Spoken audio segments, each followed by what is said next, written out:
alimenter un marché très lucratif. Et pourquoi vous mettez pas ça? Elle a dit, trouvez aucun magasin en Inde. Il m'a dit, nous les Indiens, on met pas ça. Et j'ai dit, mais pourquoi vous mettez pas ça? Elle a dit, non, on met pas ça. Tous les cheveux que tu vois là, c'est pour l'exportation. Donc ceux que tu dois trouver, ce sont les usines qui font l'exportation. J'ai dit, ah, ok. Il m'a amené, j'ai vu. Dégueulasse. Des touffes de cheveux avec des poux. Chaque jour, les 10 coiffeurs du temple rasent environ 150 personnes chacun. Je dirais 10 enfants, 10 femmes, et le reste, ce sont des hommes. Les cheveux sont ensuite vendus aux enchères et exportés hors du pays. Je vous dis, dégueulasse. Mais ils ont un procédé chimique lorsqu'ils mettent ça, ils mélangent les cheveux, après pas, ça devient bien, tout ça, les poux partent et tout ça.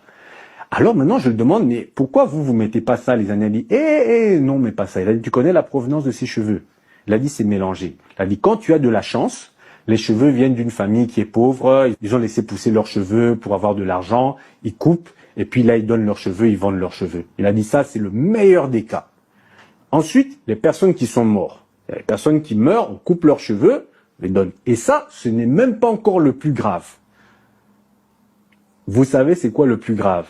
Et pourquoi les Indiens ne mettent pas ces cheveux dans leur tête? Certains de ces cheveux viennent d'un rituel d'exorcisme. En fait, quand ils font l'exorcisme, ils chassent l'esprit du mal dans les cheveux de la personne.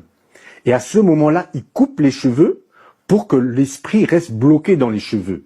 Et ces temples-là, ils jetaient après les cheveux. Et puis il y a les businessmen indiens là qui faisaient l'Afrique, partout là, ils venaient, ils voyaient tous ces touffes de cheveux là, par terre là, et ils disaient, vous allez faire quoi de tous ces cheveux là? Je dis non, ils jettent, c'est les choses du démon. Oh, est-ce que je peux prendre ça? Oh oui, au début, ils prenaient même ça gratuitement. Oh oui, prenez. Jusqu'à quand les gens des temples, ils ont aussi compris, maintenant ils demandent de l'argent.